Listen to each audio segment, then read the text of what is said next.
All right, and we're back for another episode of the Lakers Fast Break podcast. It's Gerald Glassford coming right back at you here from Pop Culture Cosmos, the Lakers Fast Break, Inside Sports Fantasy Football, and Game Source. We truly appreciate everyone out there listening to all of our shows, and if you can, please, 5-star review on Apple Podcasts, or if you can follow, share, subscribe, whatever you can do to help support us, and also as well my good friend's shows as well. His shows, the NBA Draft Junkies, and also as well the other great shows that he has there on NBA Draft Junkies, the Run the Floor podcast as well. You got to go ahead and support him the same. Well, I don't know what we're going to say if we're happy about this, but I know a lot of people are happy about this. And that is the NBA players, after a very tumultuous 24 hours, have decided to go ahead and resume the NBA playoffs starting tomorrow. I'm going to put that in pencil. I'm going to put that in pencil because I could easily be erased. But right now, it's on the books for tomorrow. And here today to talk with me about this is two great guys.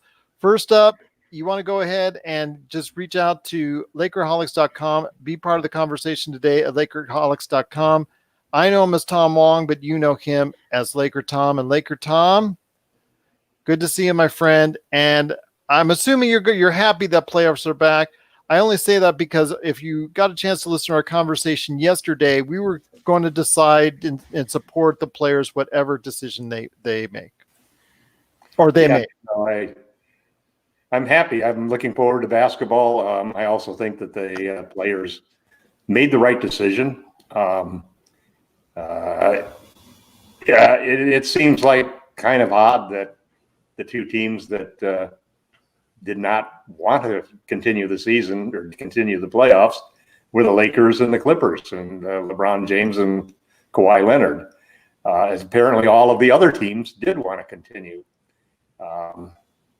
That's an odd. It just seems odd to me that was the split for things.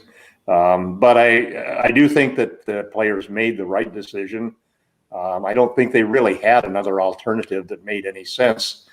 To leave the bubble would have taken away all of the leverage that they have to push their agenda. It would have cost them millions of dollars and could conceivably have led to the owners locking them out and using the force majeure clause to cancel the CBA. So I think they had to make the right decision. I'm glad that the NBA itself was 100% supportive of that decision. My understanding from what I'm reading is that the games will start on Saturday, which means that it's going to be a 3-day strike. Well, ESPN still has a listing for Friday, so I'm going to go with what you're saying is Saturday, but I'm seeing the listing still from ESPN listed as Friday. So at any rate, it's going to be a two-day or 3-day strike, basically, to protest. And I think that does some very constructive things. It refocuses again the bright light on the social justice issues that are going on in this country. Obviously, the Milwaukee or the Wisconsin state legislature did not go into special session as requested by the governor. The police department in Kennesaw, Wisconsin, basically hasn't really come out and done anything about the officer who shot Blake 7 times in the back. So none of those things that the Milwaukee Bucks basically were asking for got any attention really at all. And that basically left the players in a tough situation where they, I think that the meetings they had, from what I understand in the conversations, they talked about a lot of things. They talked about registering to vote. Surprisingly, only 20% of them are registered to vote, which I was astonished at. I give a lot of credit to Chris Paul having gotten everybody in the Thunder registered to vote, and the other teams basically have got to get their act together in that area. They obviously asked the right questions about what the financial implications were. Some guys brought up the whole issue of if you're going to leave the bubble, you better be doing something constructive as far as the movement goes, instead of just going back, and staying with your family and having a good time. And I think everybody sort of agreed that they've got to stick together, and so the NBA and the NBPA have, again, showed the rest of major professional sports how you do things. You work things out, you ask the tough questions, you get the answers, and you go out and try to use your platform the best you can. And basically, the playoffs are going to end in somewhere in mid-September. So you're talking about 7 weeks of primetime exposure that the players can use to push their agenda and to continue the fight for social justice. And also with me today is my good friend. You know him as the man behind NBADraftJunkies.com. Also as well, his amazing YouTube channel, NBA Draft Junkies, and his two great shows, Run the Floor and NBA Draft Junkies.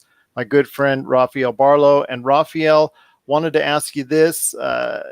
We all made the statement yesterday that pretty much, and we all agreed to it, that the way LeBron goes is the way the NBA players are going to go. And that didn't quite work out, because there was possibly even a higher power than LeBron, maybe higher up on the all-time scoring list, or maybe championship lists. Well, I think that LeBron probably had a change of heart, because at the end of the day, I just think the threat of a lockout is what changed everything. But who also interceded between the two? Or who I read that Michael Jordan played a major part in it, which I think that everybody wants the guys to play. It makes the most business sense financially for everyone to play, and whether or not them being in the bubble makes more sense for the social justice causes, that's debatable.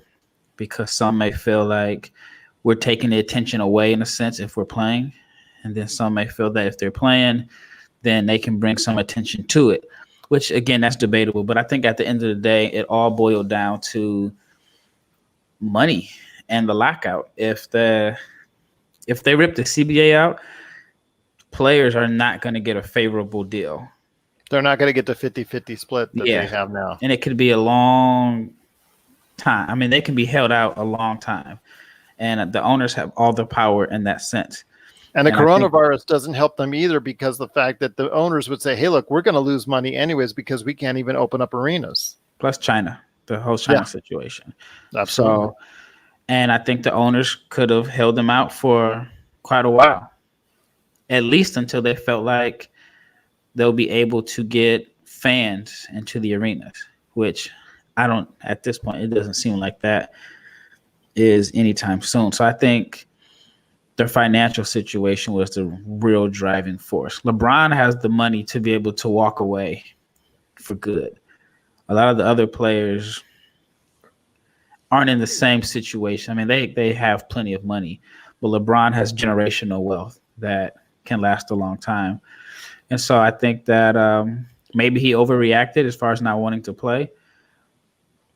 But at the end of the day, I just felt like it was just favorable for everyone to play financially. It makes the most sense.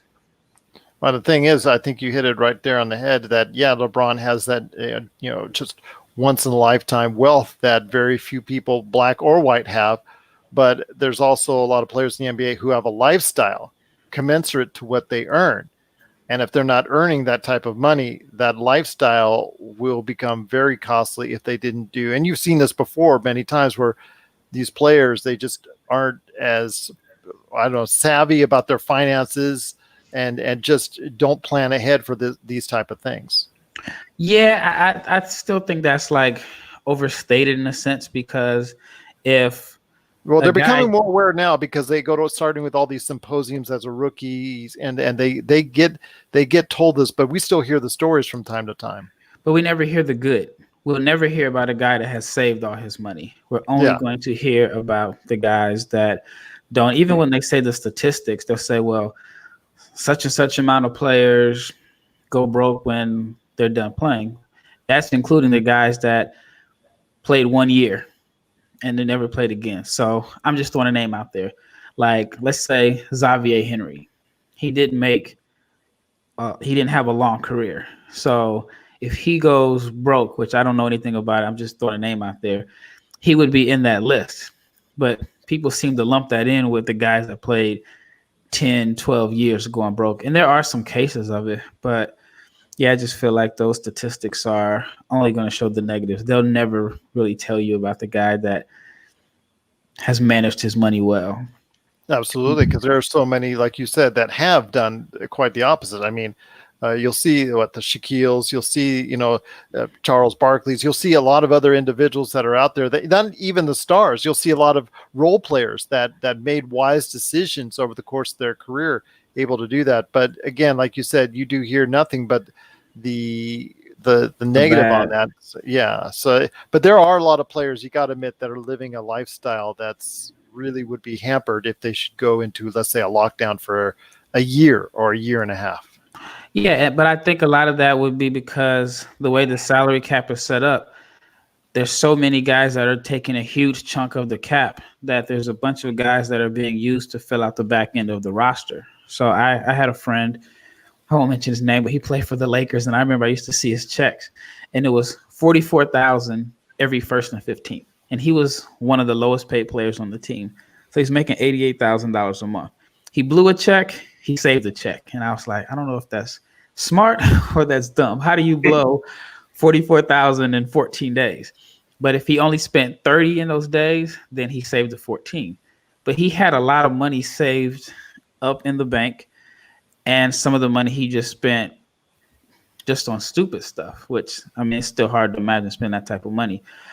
But he would be someone who they would probably consider the type to go broke, even though he saved a lot of money, but he was on the very, very low end of the spectrum as far as like what he was bringing in.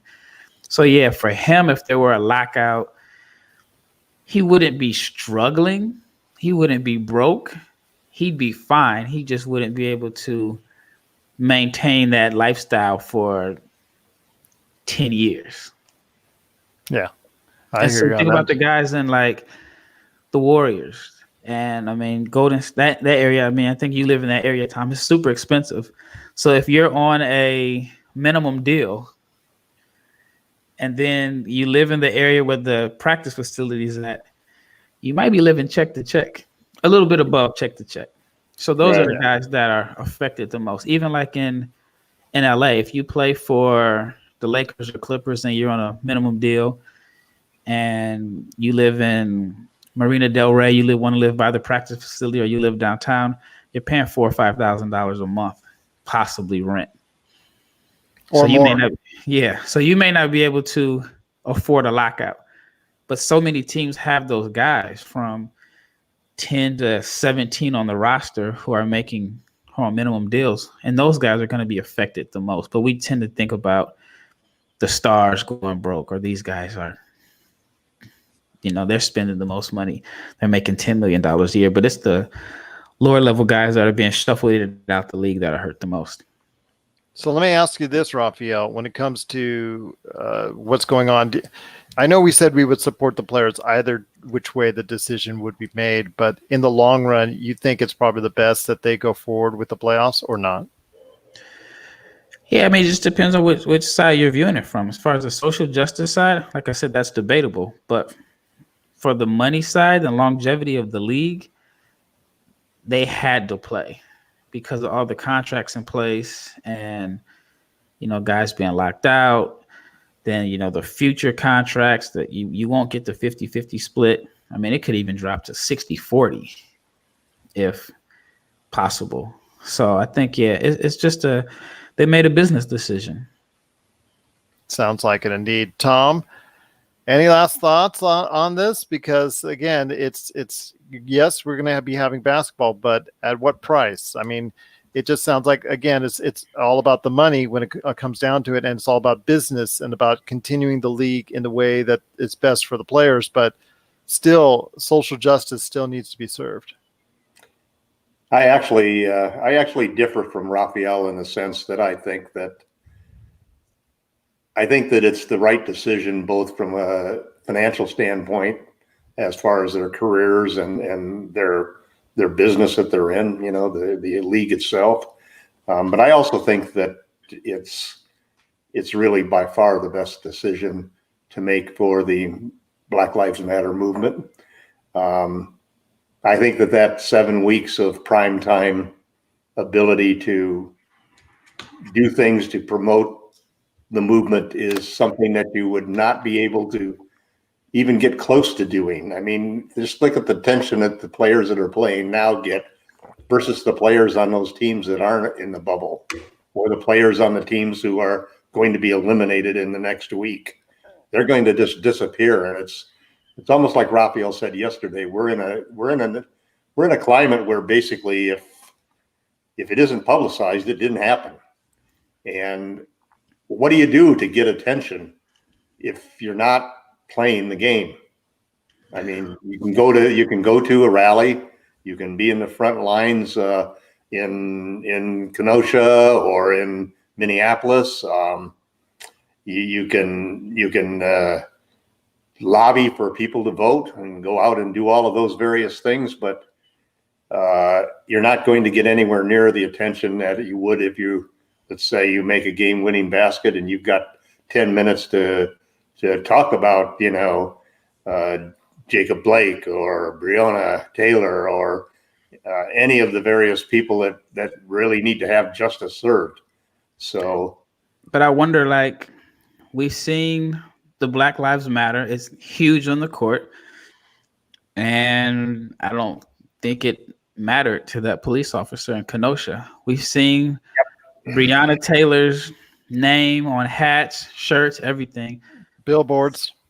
There still hasn't been anything done with that. But you know where it's all going? It's all going to the ultimate test, which is the election on November 3rd. To me, Black Lives Matter is like the Me Too movement. It's like the cancel culture movement. It's sort of something new that we really haven't seen before, driven by technology and driven by, at least I hope, some new sense of morality in this country that Trump has ignited because of his immorality. That these things are things that you never really expected. They're outsized. They're way overdue. But they're like a wave of social phenomena that we've never seen before. And I really think that, I really believe in my heart that, the soul of America is at stake here. And that's the battle that I think that these things become important in. It's not going to change, like you said, it's not going to make that cop, the next cop who's got that bad attitude, and he may be only 10% of the cops out there. The other 90% probably are just as aghast as we are at how the hell could the guy just stand there 2 feet from the guy and shoot him 7 times in the back? It's just something that you can't imagine. So these things basically all amount to something, and to me, they're all part of a new reckoning that we're coming to as a nation. And I truly have to believe in the goodness of people in a whole, despite all of the bad apples that are out there. I think most people are aware that this is not right, and they're going to do the right thing. And I pray to God they do. I saw a post that made me think about our discussion yesterday, and I'm sure by now you heard about what Brian Urlacher had posted on social media. And it was on an Instagram post where they had the kid, what's his name, Kyle something, the kid that... Yeah, I saw that there. Yeah, and they called him a patriot. And at the time I saw it, it had 173,000 likes, and they called him a patriot. And that just made me realize that there is a huge crowd, a huge group of people that agree with that he did the right thing. And those are the people that are going to come out and vote on the election day for Trump. There better be 2 of us for every one of them. Yep. That's all we got to say. If we don't, God help it for my grandchildren. And my daughters. But we will go from there. There is NBA playoff games Friday or Saturday. Again, ESPN still has listed games for Friday, so we'll update you tomorrow on tomorrow's show whether or not they did play games. Again, you'll probably hear it by then, but we'll go ahead and recap them if they're there, or we'll let you know what's going on officially for the games, if they're going to be played this weekend, if they're going to bump it back another day. But the sports world did rally around the NBA yesterday. That was great to see. The NHL is actually following suit today. Under pressure. No pressure. Better late than ever. But Golden Knights here, they are going ahead and sitting out, and plus the other game as well. But again, from Maria Osaka to, just so many baseball teams, football teams ending their practices, canceling their practices, just to show support in the sports world for the most part over what we've seen. I want to go ahead and leave with this. Your thoughts on that, LakerTom, and then I'll hit you, Rafael, with that. Is your thoughts on the sports world rallying around so quickly, for the most part? Again, NHL a little slower than others, but for the most part, the sports world rallying around the community of the NBA. I think it's really important, and I think it. Listen, whether they want to be role models or not, these super athletes are role models. And they set a tone that really makes a difference. And we need something to counter what we're seeing coming out of the current administration and this Republican convention that's going on right now. And I would say one other thing, that Twitter is not the real world. Thank God it's not the real world, because that 173,000 people, we're talking millions. And I think the conscience and I think the conscience in America has said enough.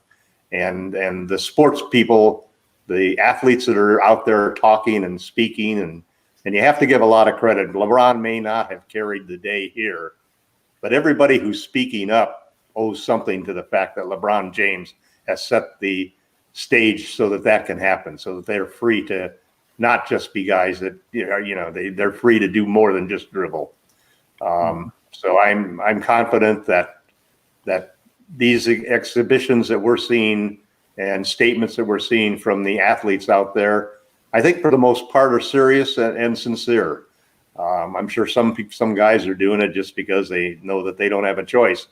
But just the simple fact that you get such a unanimity of people in support of what's happening, and the simple fact that you go and look at these Black Lives Matter protest groups, and they're heavily white, which is something that didn't happen as much in the 60s, other than in places like Berkeley. I grew up in the 60s. I am that damn old that I can remember that, and I went to Berkeley in the 60s. And I haven't seen anything like Berkeley until we got to this situation this year. And that, to me, says something more about the real America and how much they can take. And I think they've had enough.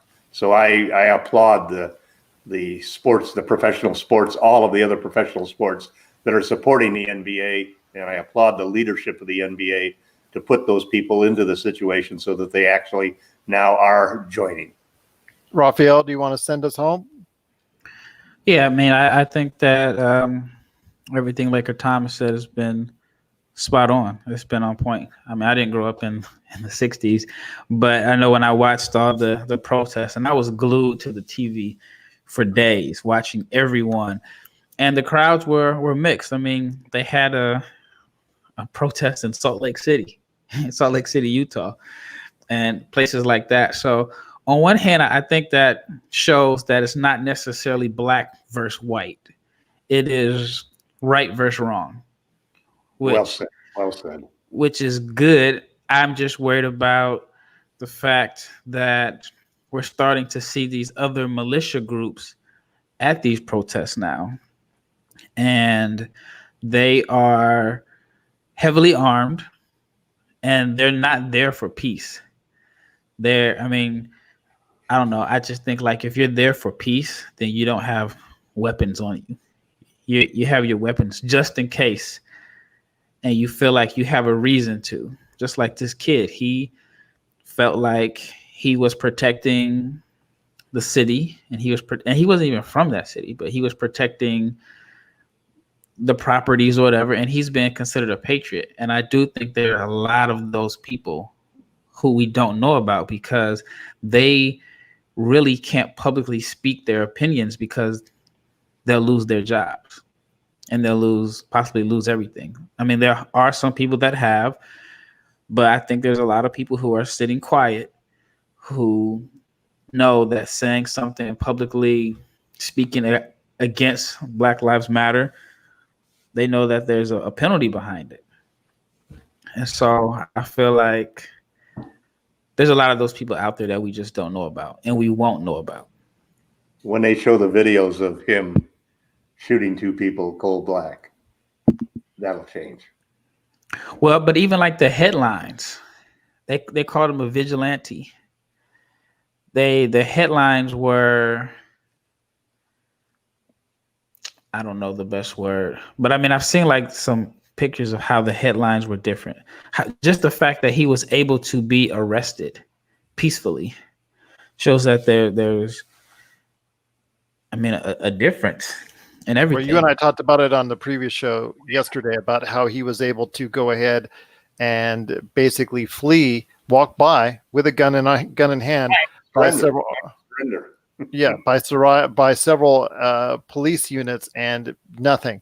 And it wasn't until he got home to his state that he was arrested to that point in time. But again, it leads to the fact that we need change. We need to start taking action and need change in order to stop things like this from happening. And it's up to you guys out there, you guys and gals out there that are listening. You need to help make this change happen so we can just go ahead and become a United States once again. But I don't blame Doc Rivers at all. For God's sakes, if 80% of the NBA is not even registered to vote, how can you even complain about the results that you get? Every single person listening to this podcast needs to go out and register to vote and vote.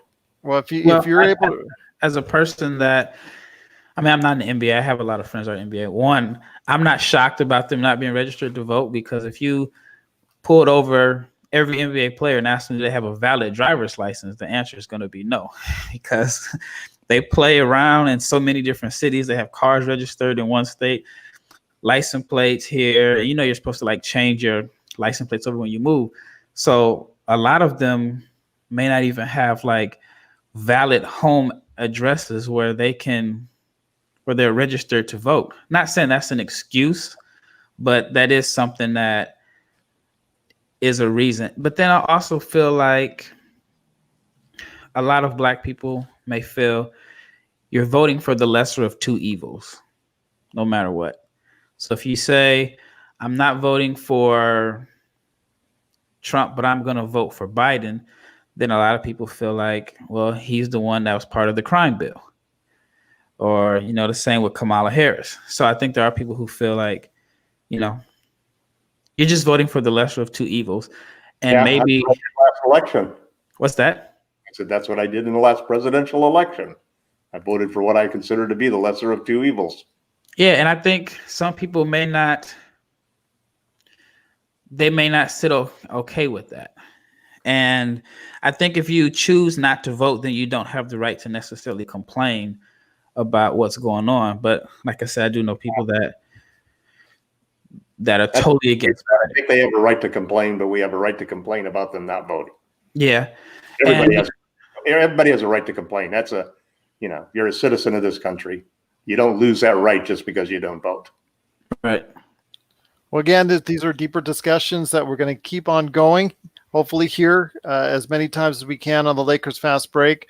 Again, the NBA playoffs, it was decided they will resume most likely on Friday. But again, we'll tell you or not on tomorrow's show. We'll either recap games or give you an update on what's going on as far as the weekend is concerned for the NBA and the NBA playoffs. Want to give a big shout out to everyone out there that's affected by the terrible weather and the hurricanes and the tropical storms that are around in the Louisiana area. Our thoughts are with you. So I'm hoping that everyone there is okay. I know there's some loss of life and a heavy bit of damage there. So I'm hoping for everyone that listens to us that's in and around that area that you are okay. Also, as well, everybody that's protesting now, please be safe. But again, your message is heard by us here at the Lakers Fast Break, and hopefully it will be heard by so many others as well. But guys, it's been great having you on the show. Once again, Rafael Barlowe at Barlowe500, also as well at NBA Draft Junkies, at LakerTom for LakerTom. You also got to go ahead and check out their sites, NBA Draft Junkies on YouTube, Run the Floor Podcast, NBA Draft Junkies Podcast, and LakerTom at Lakerholics.com. You got to go ahead and be a part of the conversation there as well. And for us, it's Lakers Fast Break on Twitter, and also as well Lakers Fast Break at yahoo.com. Well, guys, it's been an interesting conversation. As always, I'm hoping for a better world for us each and every day. I pray for it for my daughters, and I will tell you what, if you want action, please, either which way you go, you got to go ahead and vote. I'm going to go ahead, and I know which way I'm going to vote. I'm going to be with my friends, LakerTom and Rafael Barlowe, on the side of what we believe is right and fair for social justice. But please, if you want to make a positive change for us going forward, go and vote. Guys, it's been great once again having you on the show, and we'll see you both hopefully tomorrow, where we hopefully can start recapping games right here at the Lakers Fast Break Podcast.